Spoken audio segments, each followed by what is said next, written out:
Brilliance Audio presents Sexy Love, a sexy series novella by Carly Phillips, performed by Angela Daw. Amber Davis inserted the key into the lock and opened the door to her new home, a simple one-story ranch that represented a whole new life in a brand new state. "Surprise!" She jerked back, startled, as she realized the most important people in her life were there to greet her. "Uncle Landon!" Her 10-year-old son, LJ, dashed past her and ran into his uncle's arms. Landon's twin, Levi, who'd passed away before she'd known she was pregnant, was LJ's father. Standing beside Landon were Tanner Grayson and Jason Dare, her son's other godparents, the men who'd made it possible for her to purchase this house with their generosity. When she looked at these three men, who she'd known for the last 10 years, she saw three handsome, accomplished guys who'd worked hard to get where they were in life, who'd overcome pain and hardship and stuck together through it all, including her in their long-term, deep friendship. They were like brothers to her and uncles to her son. With their brown hair in varying shades and muscular forms, at a glance they could be brothers, although on inspection each had their own distinctive look. They'd only recently found their own happily ever afters, and she was so thrilled for them all.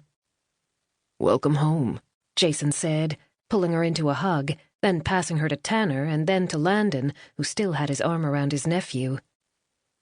"Can I go check out the rest of the house?" LJ asked. Amber nodded, looking around the still empty space. The movers would be here later this afternoon. "Go for it." He dashed off, the echo of his footsteps and shrieks of excitement bouncing off the walls and making her smile. "What are you guys doing here? You're supposed to be in Manhattan." And in a little while, Landon's parents, LJ's grandparents, were due to arrive and take him to the city for his summer adventure, leaving her ready to start one of her own. "We decided to surprise you, help you unpack and move in," Landon said with a grin. He'd always been easygoing, even after the tragedy that had befallen all of them. They never failed to do right by her, and she smiled. "You didn't have to drop everything for me. You already helped enough, lending me the money to buy this place." Something she felt guilty about already. "Giving you the money," they all said at the same time. She shot them a glare. They all knew how important it was for her to be independent, just like she understood why they felt obligated to help her. Not just because Levi had been Landon's twin, but because all three men had been there the night he died in a tragic college hazing incident when the guys were freshmen and Amber a sophomore, and they felt guilty for not being able to prevent his death. She'd discovered she was pregnant while she'd been grieving, but the guys had always been there for her, as had Landon's mom and dad, Carrie and Samuel Bennett, as well as her own parents, Lydia and John, in Florida. When she'd quit college, packed up, and moved home, they'd stepped in to help her raise her son. "Mom, look at the size of my room!" LJ called to her. Laughing, she shot the guys a warning look and headed toward the hallway leading to the 2 bedrooms in the house, hearing their footsteps behind her. "Do you like it?" she asked from the doorway of the room across from her own. "It's gonna be cool. You said we could paint it blue, right?" "Light blue," she reminded him. She didn't want a dark-looking tomb for her son's bedroom. "Can I get a Spider-Man fathead?" he asked of the life-size, removable wall decal he'd been asking for what felt like forever. "Of course."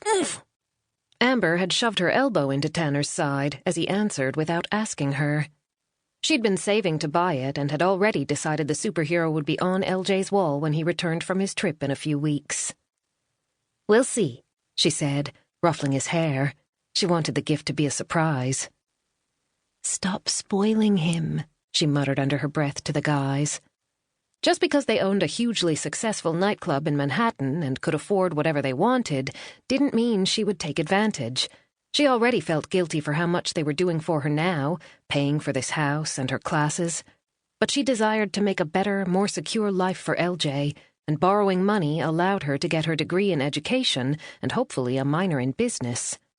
She'd already been taking classes part-time at home in Florida, and she'd needed the ability to complete her studies more quickly and obtain a job that gave her summers off for her son. The guys had offered their financial help for a while. She'd just been too proud, reluctant, and scared to accept.